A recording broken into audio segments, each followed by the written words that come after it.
Shalom and welcome to this edition of Revealing the Truth, where we cover the headlines, the heart lines, and biblical truth. I'm your host, the Reverend Rabbi Eric Walker, and excited to share with you that Dakota's second edition is now out and available on Kindle for $2.99. This amazing story about the weaponization of DNA. You've got your 23andMe kit. You found out your ancestry. You were so excited about it, but Satan himself wants to know whether or not you have a Y chromosome marker saying that you're part of the line of Aaron. Why? Because the Sanhedrin has to reform, and a high priest in the line of Aaron are the ones who will call for the return of Jesus. Imagine what would happen if your DNA made it into a database and a group was weaponizing that DNA. Sounds like a fairy tale? Let me assure you, my friends, it's not a fairy tale. It's a real story, and I want to encourage you to read the Codist, $2.99 on Kindle. And my latest book, The 7 Laws of Abundant Living, Lessons Learned from the Tree of Life, takes you on an adventure to the Garden of Eden, looking at the tree of life from the ground to the roots, all the way out to the fruit, takes you through lessons learned from the tree of life. God uses the things of the natural to reveal supernatural truths. Go to ignitingnation.com, scroll to the bottom of the page to special offers, click on this book cover.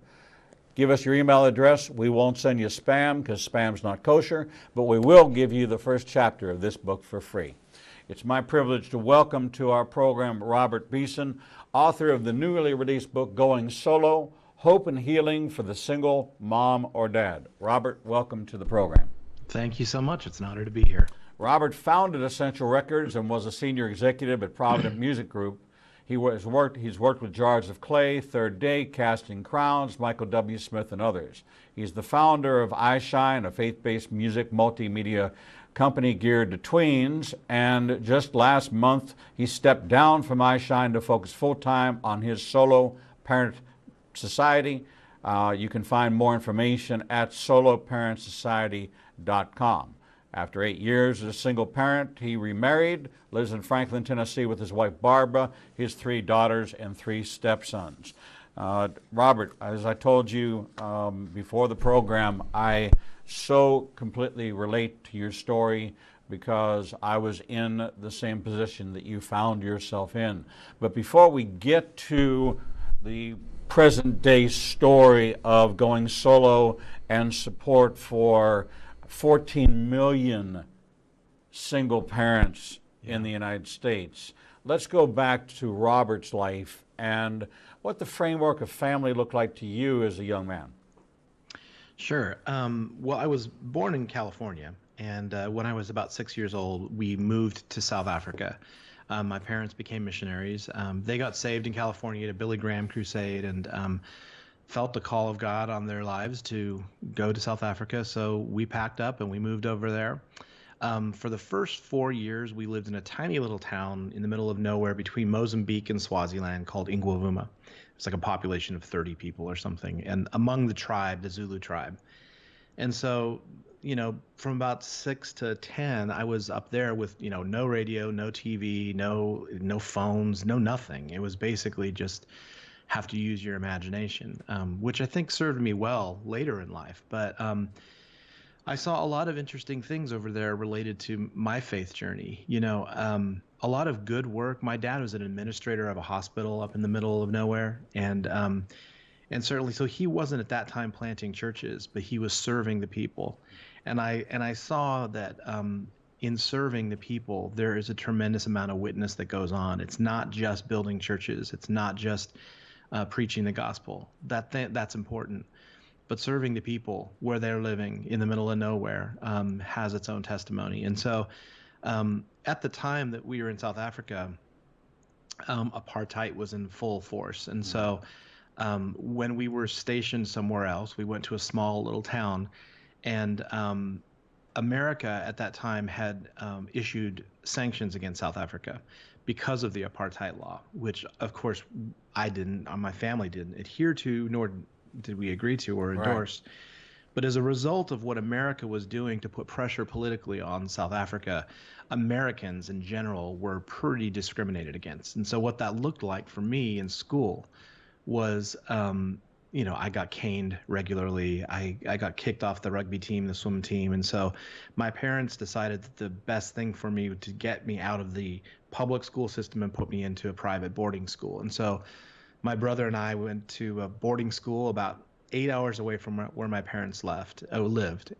And we only saw them like a couple times a year. But that period of life, um, it was some of the best years of my life growing up in a boarding school because it became like family, and it really kind of started shaping my social identity. Not as much my spiritual identity, but just more of finding people, friends kind of become family and really connected. And so I loved it. I loved being in school over there. Unfortunately, as some, even, no one's immune, but my parents ran into marital difficulties.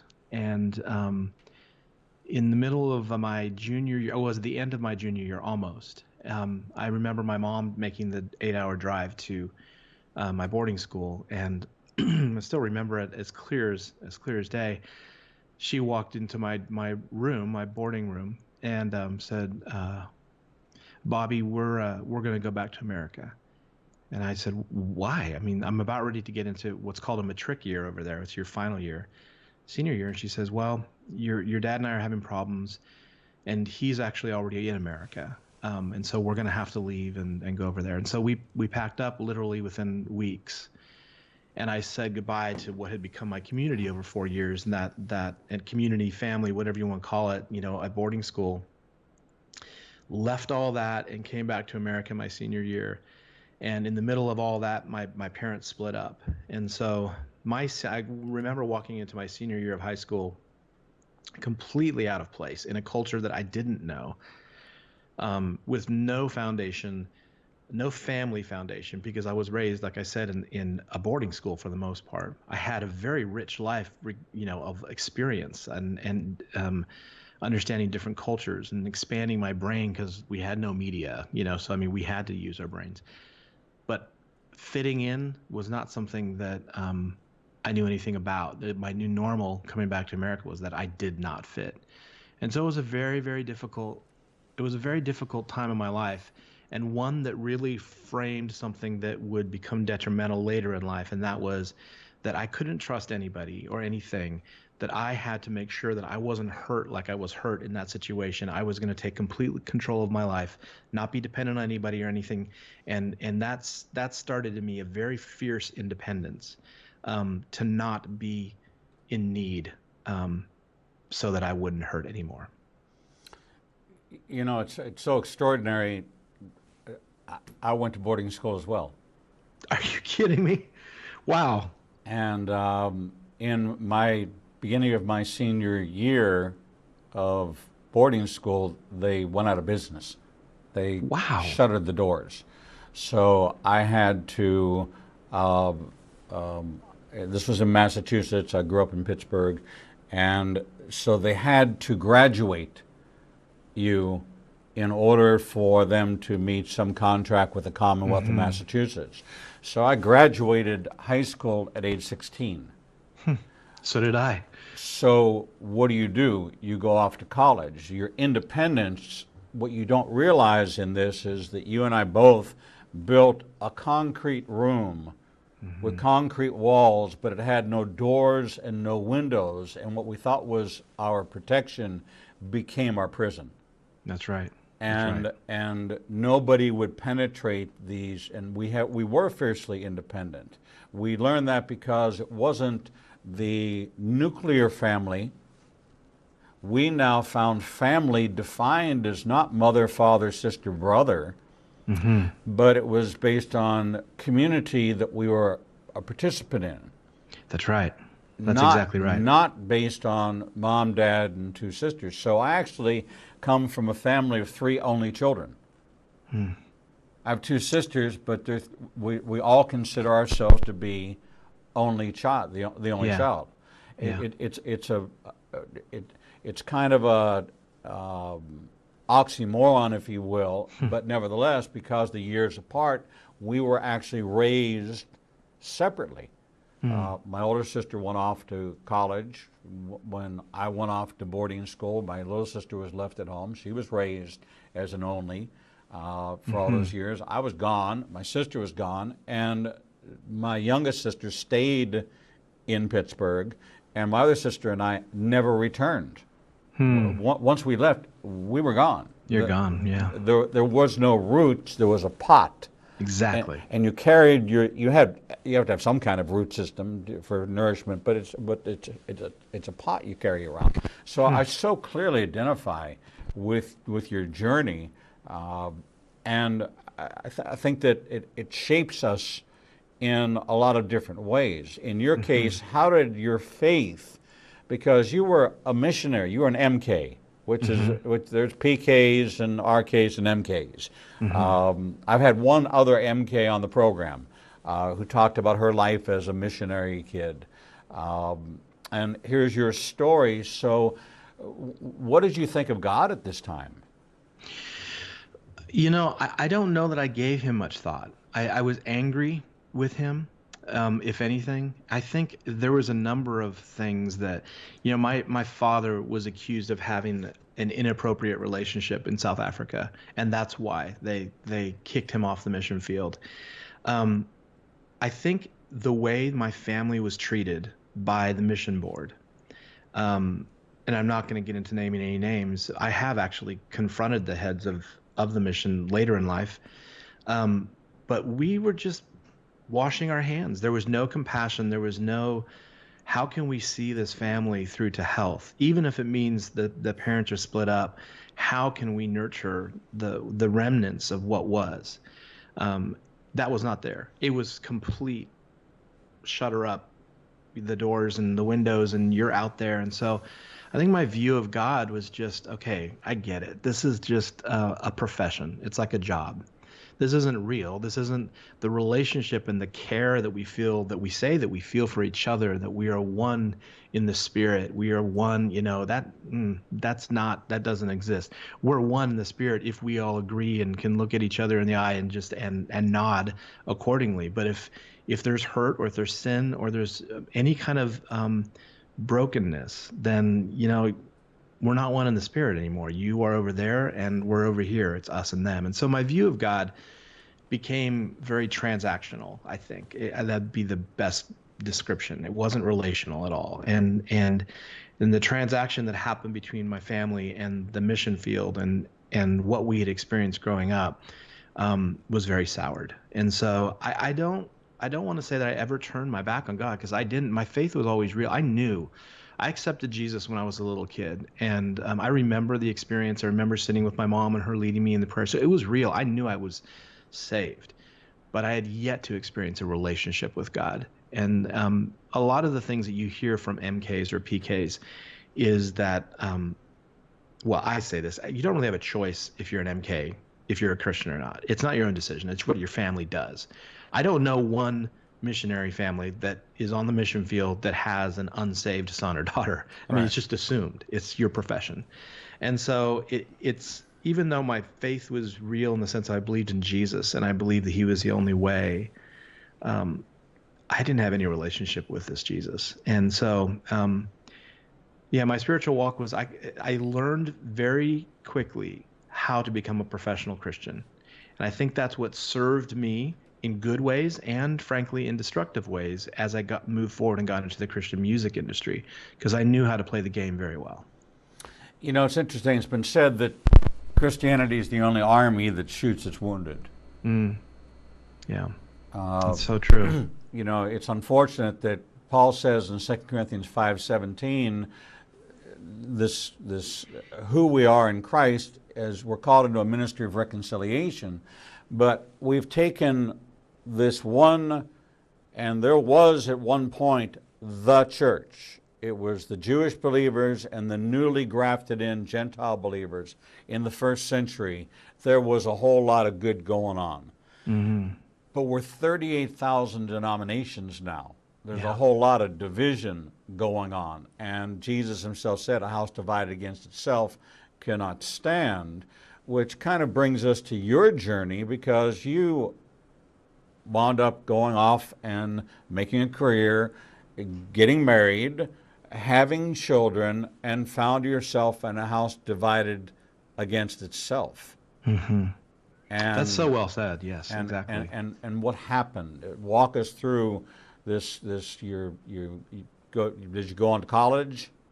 I did go to college, and but I also at the same time, my parents didn't have any money, and so I had to work my way through college. And so while I was at college, I got a job at an advertising agency, and I loved it. I loved the idea of marketing. I mean, you think about, you know, missionary kids, we learn how to conform, we learn how to perform and to manipulate and shape shift into whatever we need to be. It's marketing 101 is trying to figure out how to manipulate, thoughts and people's products. And so I had an affinity for marketing, and I worked my way up in the advertising agency very quickly, to the extent that I was within a year and a half I was interviewing people that had marketing degrees to have positions under me or to intern with me. And so I thought, I'm paying a fortune going to school. I'm interviewing people that have degrees. I'm going to try to find a degree. Like, school's not for me. I'm just going to completely immerse myself. And so I did. I left school and I just went into the business world and worked at the ad agency for a couple more years. At the time, I'd grown up singing in church, and so music was always something that I loved. I shared it with my mom, um, and so through the course of weird happenstance, I met people that were in a Christian band and they were looking for a singer, and so I became a singer in a Christian rock band. And so as I was working at the ad agency, I had all these relationships kind of in the music world. And so I started putting together plans for coming up with my own marketing company that would focus exclusively on the entertainment world. And Mm-hmm. so eventually I did. And I got into basically marketing for Christian music in that area in Southern California. That turned into marketing for a record company. That record company said, we really like the way you approach things. Would you put together a business plan for starting a division of our record company that focuses on more youth kind of stuff? And I said, yeah, and spent some time coming up with that marketing plan. And I had other clients like radio stations and that kind of deal. But then this record company decided that, as often they do, just, well, that was a good idea, but no, we're going to go do this. And I was young. Had I gone to school, I probably, or completed school, I probably would have learned the importance of contracts and how you should really protect yourself before you just go jumping. But I didn't. So I lost a lot. I lost pretty much my whole marketing because I had focused all of my efforts towards Right. starting this label. Now, were you married at the time, or did you meet No. your wife? You're still single. When did you meet and how did you meet uh, the wife who Yes. made you go solo? So How do we refer to her? uh, my daughter's mom, Okay. my ex. Um, so I started a record company that it went upside down. I'm like, okay, I have nothing to do. I'm gonna just start my own record company. I know people with studios, and so I did.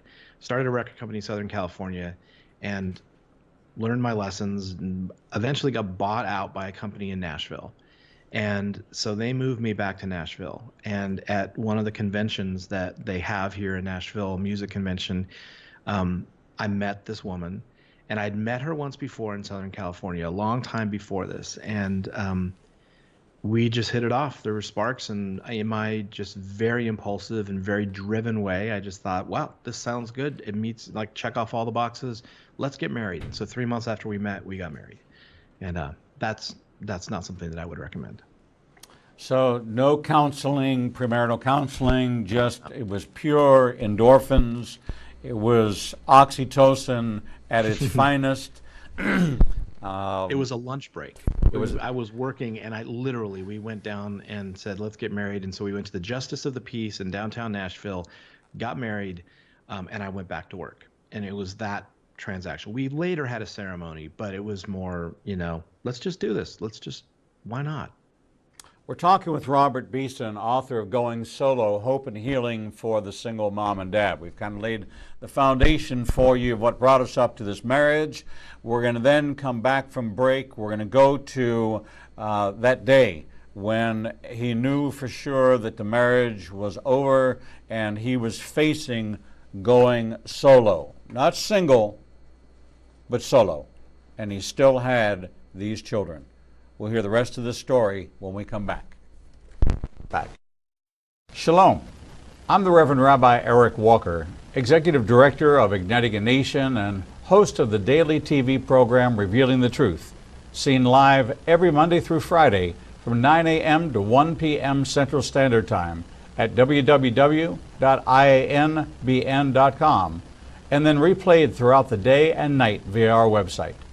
All of our segments can be seen on the Igniting a Nation YouTube channel.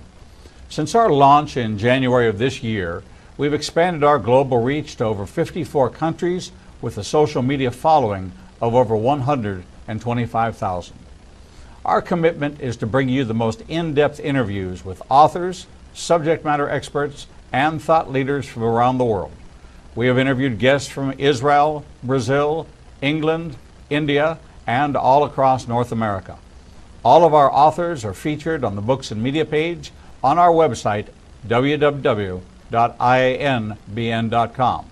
There you can find a direct link to the book you want to order, and we receive a small commission directly from Amazon. There is no cost to you for this service. In addition to our daily teachings and interviews, we make available to you the archive of all of the interviews on our YouTube, Facebook, Twitter, and Instagram channels. Our live program is available from our homepage, and there is never a charge to you for any of this access. We made the decision long ago that we would remain a commercial-free resource that would not be influenced by any pressure from any outside company. There are only two ways that we are able to continue to operate this ministry and provide you with the only live 4-hour daily Christian television talk show program. The first is through your support and tax-deductible contributions to Igniting a Nation. These can be made directly through the donate button on the website or sent through the mail to Igniting a Nation, 2700 Corporate Drive, Suite 120, Birmingham, Alabama, 35242. The other way we support the program is by offering you a unique opportunity to have access to over 10 years worth of teachings on a subscription basis. The teaching archives contains all of my prior sermons, Torah studies, prophecy in the news videos, and much more for the low subscription price of $5 per month. This subscription grants you unlimited access to over 800 hours of content not available elsewhere and is updated weekly with the most current prophecy classes. In addition to 20 hours of original TV programming each weekday, we invite you to join us live every Monday, Tuesday, and Thursday evenings for our Prophecy in the News classes. The times and locations are listed on our events page on the website www.ianbn.com. Every day, you and I are faced with the challenge of where we will go to hear the truth. We are committed to bring you the only program of its kind that covers the headlines, the heartlines, and biblical truth. We cannot do this without your support. Since we launched on January 5th, 2017, we have aired over 300 individual teachings, interviews, and commentaries not available anywhere else. We are now working side by side with almost every major Christian publishing house to bring you the most in-depth feature interviews possible. Our 1-hour features address every subject that affects the believer's life. We are hearing of salvations from the Middle East, Africa, and all across the United States. Lives are being changed every day, and we have only just begun. Our mission is to become your trusted resource and grant you access to the people, tools, and information you need to grow in your relationship with the Lord. You can help us by liking us on social media and through your financial support. We know you have many choices in who you support, but we are prayerfully asking you to consider helping us keep revealing the truth, true to our calling, to cover the headlines, the heartlines, and biblical truth like no other program available. Donate today and help us bring the message to the four corners of the earth. Visit www.ianbn.com and donate, buy a book, or subscribe to our teaching archives. Without you, we do not exist. Back. Shalom and welcome back to this edition of Revealing the Truth, where we cover the headlines, the heart lines, and biblical truth. I'm your host, the Reverend Rabbi Eric Walker, and we're talking with Robert Beeson, author of the new book, Going Solo, Hope and Healing for the Single Mom or Dad. Robert, welcome back to the program. Thank you. It's great being here. So, Robert, you marry during a lunch break, you start a family, and you have, what, 3 children? 3 daughters. Yep. Three daughters. And how long into the marriage did you realize something was amiss? Well, we lived really hard and fast as a married couple. We really, the label that I started had a lot of success immediately. We had really great fortune. And God used the artists that I worked with that you mentioned at the beginning of the show. All along, like we've talked about, I had a very transactional understanding of what a relationship with Christ was. But I knew professionally how to, make it look good. And so I don't know that I didn't know that there was problems for quite a while. I would say, all 3 of I knew in my heart that I wasn't consistent with what I was talking about in my own life. I didn't drink or party or do anything until I got into Christian music, and that's not normal. So I knew that there was something wrong with that. I knew that the excessive nature that I was living was not consistent with what God talks about as far as serving others and giving to others and thinking of others ahead of yourself. I was very aware that God was blessing me and very aware that I didn't deserve it, but it didn't stop me from just pursuing with everything in me the pleasures that my career afforded, and my wife as well. And so I don't know that I could say that I saw this coming, but I knew that we were a mile wide and an inch thick as far as a foundation for a family. On the surface, I think you could say I was a good dad and I was a good husband because I was, always vacationing with my wife and doing expensive things like Disney with my kids. And but inside, it was hollow. So what finally happened to break the marriage and for you to wind up going solo? So a few things happened in my life that got my attention. Like I was saying, I felt really hollow. I knew that it wasn't consistent. And I write about this extensively in the book, but I had to come to the end of myself where I came for the first time that I know to an encounter with a real Christian that went beyond just performance. I had a moral failure where I was caught doing something that I was drunk and I was doing something stupid. It wasn't an affair or anything like that. You'll have to read the book to get the story, but I could have been taken out professionally. And my competitor in the industry, it was against them, and it was something that is just terribly embarrassing. But when I was caught, I went to this gentleman and I confessed and I said, I did this and I'm so ashamed, and kind of just throwing myself at the mercy of him. And he, in his godliness, just looked at me and said, Robert, you've confessed this. I'm not going to hold this against you. In fact, if anyone speaks about it at this company, I'll fire them. You have grace. You are forgiven. And this, as far as I'm concerned, never happened.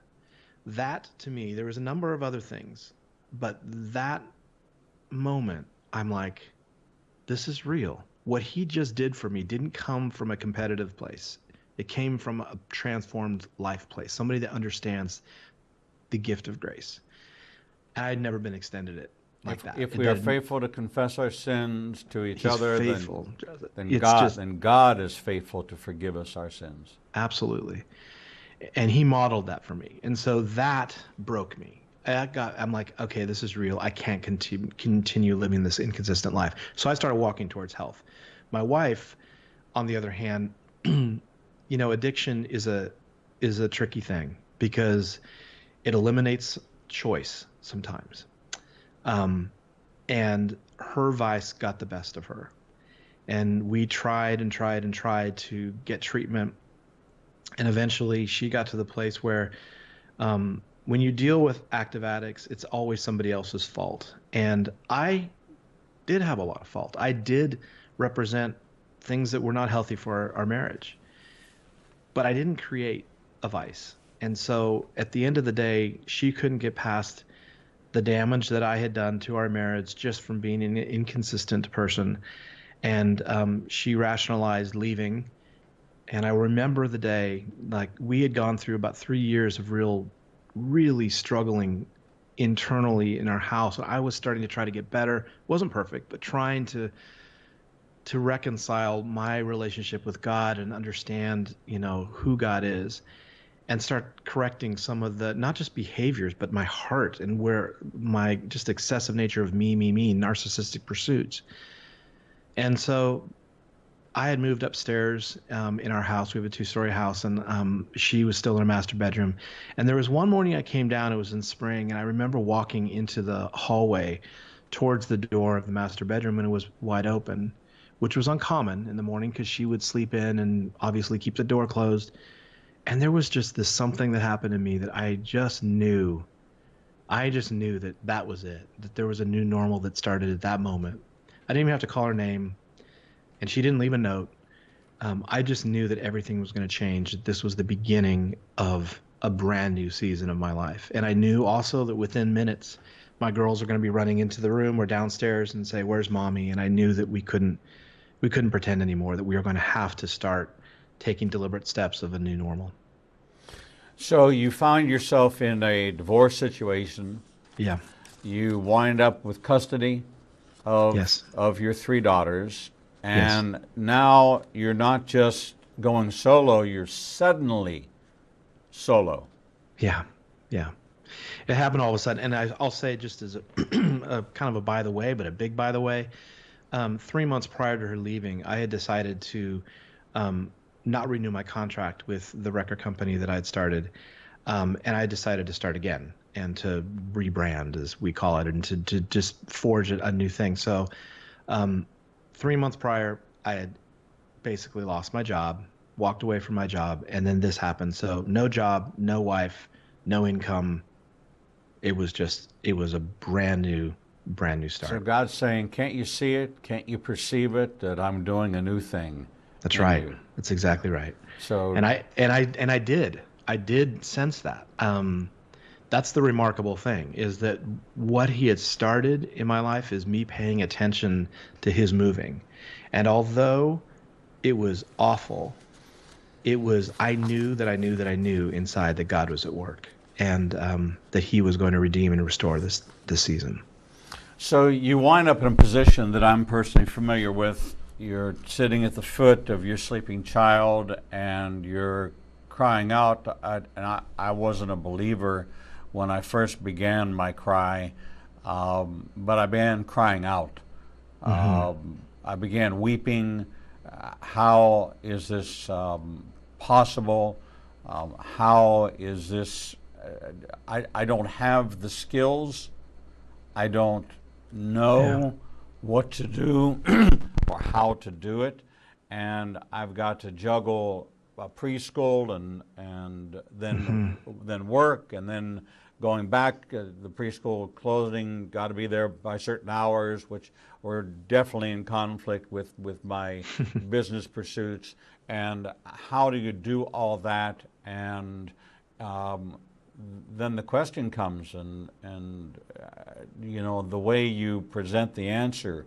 And in my particular case, my daughter's adopted. So here was a second situation where facing, I don't understand. I don't know why, and I had no words. And so that really did launch my spiritual pursuit and my quest and my coming to faith. In your case, you are now refining and perfecting your walk with the Lord.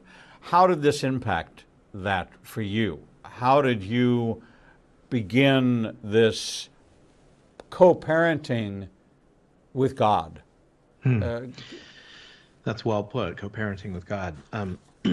I think that what happened to me is, and it happens to, like you're describing, to anybody that goes through a divorce or any kind of loss like this, is when the bottom drops out, and you're left without the what we hold on to as our identity sometimes. Um, we start to, for me, I started to, for the first time, realize that I was enough just as I was, and I didn't have to pretend anymore. I didn't have to come to God, my Father, as the executive, the missionary kid, this is what I'm coming to contribute, God. He wasn't looking for my contributions. He was looking for my heart. And I realized for the first time in this season, when things start getting stripped away, it's actually the optimal time to come to terms with the intimacy and the pursuit that our Father has for us, regardless of what we do. And so co-parenting to me with God became really a lot of self-care and me running to him as my Father to renew my strength, and not in a trite way. And that's the interesting thing. Kind of, when you're brought up in Christendom, you hear the verses and you know the right things to say. And so it almost sounds trite because I used to use some of the phrases in just a off the cuff kind of scripture thrown around way. But I started to understand the peace that passes understanding. I started to understand that he renews us and that we will mount up. And I started, these things became real to me. I think one of the keys for me in understanding this was taking time out. One of the most important things that I did, and I started this as a discipline, was every day I would put myself in alone time for 15 minutes. And there are a lot of people that claim that this is really new age, but I really view this as the idea of meditation in being still and knowing. I see that as a very important part of our spiritual discipline.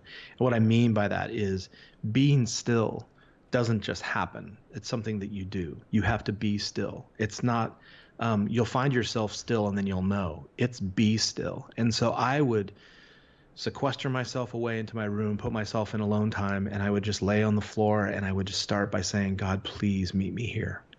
And then I would just simply not try to think of the right things to say or not role play with God. I just started focusing on my breathing and just focused on the quiet. And when my mind would get distracted, I would come back to just focusing on my breathing. And something remarkable happened to me. The weights started lifting. I started feeling the presence of God, not in the way that I would feel at a worship service, in a more profound and intimate way. I would start crying often, and I didn't know why. I would release things that I wasn't able to put into words. And I think that my spirit found communion with God in those times that went beyond any words. He says, be still Yeah. and know that I am Yeah. God. And Exactly. so you're putting this into practice. This isn't transcendental meditation No, you're talking about. not at This all. Meditating and putting yourself in a position to receive is much different than the way that the New Agers want to paint it and portray it. Right. This is coming to our Father. Yes. And asking for his restoration. I think it's very important to say that how you frame this time is really important. It's not just about listening to your breathing and opening your mind up to whatever's out there. This is a very intentional, God, I'm coming here to meet you. I need you to be here. And then just the focus on breathing is not about worshiping breathing. It's just finding something to focus on. And then you start realizing, you don't think about this, but the miracle of oxygen every day. Mm-hmm. We don't think about taking a breath or exhaling. It just happens. But when we start focusing on it, we're like, man, this happens. I think it's like 20,000 times a day or something like that. And we're not even aware of that. So too is God's care for us. We're not even aware of it all the time, but he is there. And so those are the things that I pulled out of those meditation times or those times of quiet. That started the pathway towards intimacy with him. In your book, that's your one safe place. That became Yes. and you recommend to the reader that they find a safe place. It's Yes. interesting that we tell our children, in case of a disaster, meet us here, or we're in the mall. There was always that point where I just couldn't go into another little girl's store and look at one more pink polka dotted whatever. But I would always sit at the bench, either inside the store. I mean, my daughter was never out of sight. I remember asking the first time I'd take her to buy a bathing suit if they had anything in a turtleneck. So Right. the kind of conservative father I was. So you recommend finding a safe place, and then you talk about a firm place to stand. Now, a solo parent, and you certainly differentiate between the terms single and solo, which is important, which is kind of why you created this new 501c3 nonprofit, soloparentsociety.com, as a support organization, because you realize that 14 million are going through the same thing you and I, two of. Yeah. I mean, what are the chances that the host and the guest both share almost an identical story? So it's much more common than people are aware. For men and for women, we tend to think of the single parent as the mom. And the percentages are very high that they are, but there are those cases where the single parent's the father, and you find that out very quickly when you are the ballet dad. This is right. This is true. There's 21 moms and you sitting outside the studio while your child is in there taking their ballet lessons. Okay, That's exactly right. And you are the ballet dad, and you're the only ballet dad there is, and you're the only ballet dad there is for 6 years at that ballet studio, and you were known as the ballet dad. Not because you could dance, but because you were the dad that had the daughter who was in ballet. That's exactly right. So you want to provide support.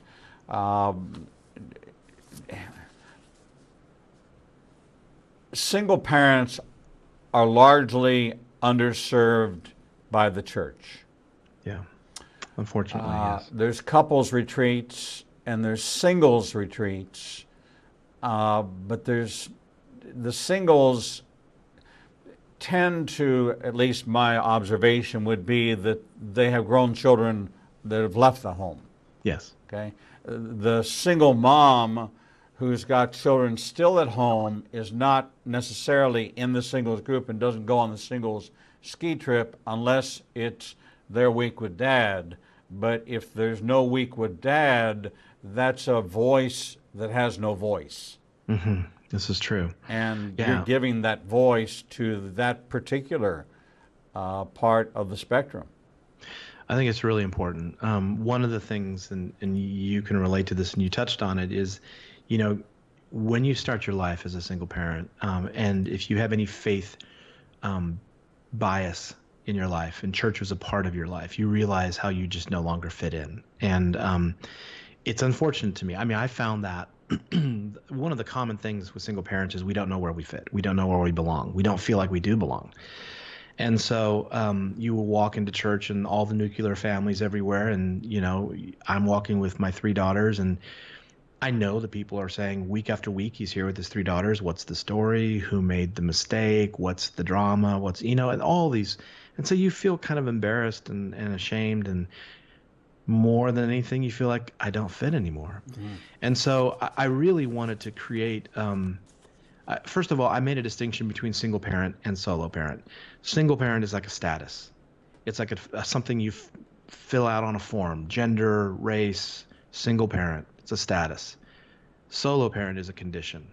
And I think the reason that that's important to me, and I think it's important to have this conversation, is that we have relegated, our culture has relegated the idea of single parent as just another normal, just another thing that we are. It just as common a question as race or gender.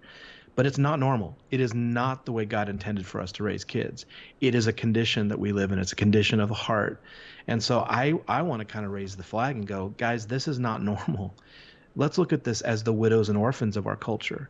And then suddenly we see, as a church, we are called to this segment of the population, which is 1 in 3 families in America, according to the U.S. Census, are single-parented homes. That means that everybody knows or has touched a single parent. I guarantee you, any of your listeners right now, if they're saying, think of anyone that you know as a single mom or single dad, there's always somebody that comes to mind. What doesn't come to mind is the fact that that is a condition that they're living in that we don't see. We don't see the loneliness. We don't see how they feel forgotten or abandoned.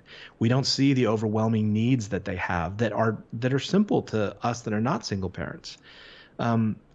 Getting the lawns mowed, getting the house clean, getting kids to and from ballet or school. These are all things that are just racking up in a single parent's mind. You're expected to be 2 parents when you don't feel like even one because you've gone through what you've gone through. And so to me, I want to alert the church to, like, look, you may not be a single parent, but the call to you is we have a job, we have a responsibility to meet the widows and orphans of our culture, and those I'm defining as the single parents. And there are things that you can do. One of the interviews I did earlier yesterday, they were talking about what would be a first step. Would you suggest just buying a book and giving it to them? And I said, yeah, well, first of all, yes, that would be great, but do something. And I think the way you frame it is important. If you were to be able to buy the book Going Solo and give it to a single parent, just don't give it to them and say, hey, I think you need this. I think it's important for a single parent to hear, I want to honor you because frankly, I don't know how you do what you do. I don't know that I could do that. I have to watch my kids for a day or two when my spouse goes out of town, and it's crazy. You do this every single day. And so I want to honor you. I want you to know that I hold you in high esteem and you inspire me. And so I thought maybe this book would be something that's beneficial to you. And if there's anything that I can do, picking up the kids, whatever, please know that I'm insisting I want to be there. I mean, my message is to single parents, there is hope and there is healing. And more than that, there's transformation that happens in the season. But equal to that is to those that are not single parents. We have got to do something about this segment of our population because these are hurting families. And so that's the Solo Parent Society, getting to your point in a long way, is what I started. We provide resources and podcasts and that kind of thing. We are providing community groups. We started one at our church a year ago. We were at capacity within a week, and it was never mentioned from the pulpit. And so we've created kits for churches and for organizations or even just friends to get together to start these Solo Parent Society groups in their homes. And then we are about changing the conversation and trying to bring awareness to the fact that these are not normal situations. So that's what Solo Parent Society is. And, you know, like you said at the beginning of the show, I stepped down from another organization that I started that's still continuing to go, which is a fantastic ministry. But this is my life's call. Everything that I've done, from feeling the rejection of the church body as a missionary kid, to my own parents' divorce, to going into media and understanding how we get caught up in roles, to understanding kids with iShine, which is what I did in my last ministry, all have led me to this point, and it's going to require me giving everything that I've got. And so I've taken the biggest risk of my life in stepping into this ministry, but I couldn't feel more joyful or peaceful about what I'm doing, even though I'm very, I mean, it's been amazing to me, the people that have come alongside and said, we want to support, we want to help. But I'd have to tell you, it's because God is faithful and God cares very much about our story. And Amen. So Amen. I'm just excited about this.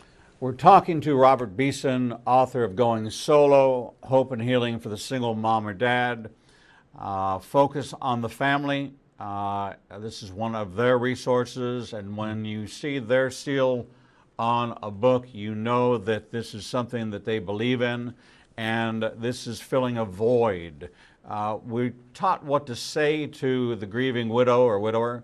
We're taught what to say at the wedding. We're taught what to say at the funeral. We're taught what to say in marital counseling. But when you're faced with waking up or sitting down in the chair for the first time and all the kids are in bed, and you take that breath and you look at the void, you look at the empty place, and you don't know what to do. You don't know where to go. And you think you're the only person going through this because the nuclear families around you have no awareness of what you're thinking and the Solo is the key. You're a parent, whether you're a parent with a partner or not, but the fact that you're thrown into the solo parenting role can be an island like none other. Mm-hmm. And Robert has shared his heart and his resources with you in this new book, Going Solo, Hope and Healing for the Single Mom or Dad. I encourage you to get a copy of it if you've got a friend or you want to understand so that you too can be or even start the same kind of group within your own church because you feel tugging on your heart. Solo parents need mentors. They need nuclear families to come alongside of this divided family to offer the kind of support and the guidance so that a new life can begin. Robert has started a new life with a new blended family, which is also a danger zone as well, because 50% of all second marriages are now ending in divorce. So we now have this new normal that is abnormal, and Robert helps you navigate in Going Solo. Robert Beeson, thank you so much for being with us here and sharing your story on Revealing the Truth. My pleasure. Thank you. God bless you, my friend. Thank you. We're going to take a short break, and when we come back, we'll bring you the next edition of Revealing the Truth.